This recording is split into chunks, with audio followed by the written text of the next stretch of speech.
घरात सतत कोणीतरी आजारी पडतंय. औषधे घेतली, उपचार केले, पण तरीही शांतता नाही. कधी विचार केलाय का, यामागे फक्त शरीराची समस्या नाही, तर घरातील नकारात्मक ऊर्जा किंवा वास्तुदोषही कारणीभूत असू शकतात?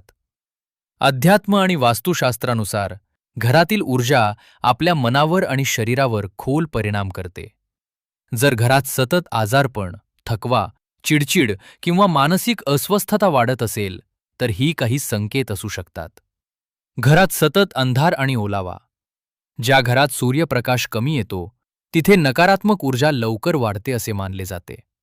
ओलसर भिंती, दुर्गंधी किंवा बंद वातावरण मन आणि शरीर दोन्हीवर परिणाम करू शकते.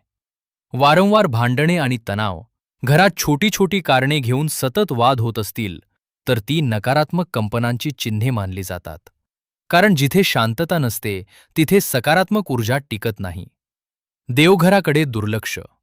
देवघर अस्वच्छ असणं, तुटलेल्या मूर्ती ठेवणं किंवा दिवा न लावणं हे वास्तूनुसार अशुभ मानले जाते.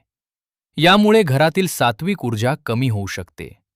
घरात जडपणा जाणवणं. कधीकधी घरात प्रवेश करताच मन बेचैन होणं, भीती वाटणं किंवा अचानक थकवा जाणवणं हे देखील नकारात्मक ऊर्जेचे संकेत मानले जातात. उपाय काय? रोज सकाळी सूर्यप्रकाश घरात येऊ द्या. घर स्वच्छ आणि सुगंधित ठेवा. देवघरात नियमित दीप आणि अगरबत्ती लावा. ओम नमः शिवाय किंवा गायत्री मंत्राचा जप करा. आठवड्यातून एकदा मिठाच्या पाण्यानं पुसा. लक्षात ठेवा, प्रत्येक आजारामागे आध्यात्मिक कारण असतेच असे नाही. वैद्यकीय उपचार घेणं तितकेच महत्त्वाचे आहे. पण सकारात्मक ऊर्जा आणि शांत वातावरण घराला सुख, आरोग्य आणि समाधान देऊ शकते. जर तुम्हालाही घरात असे काही अनुभव आले असतील, तर कमेंटमध्ये नक्की सांगा. व्हिडिओ आवडला असेल तर लाईक, शेअर आणि सबस्क्राईब करायला विसरू नका.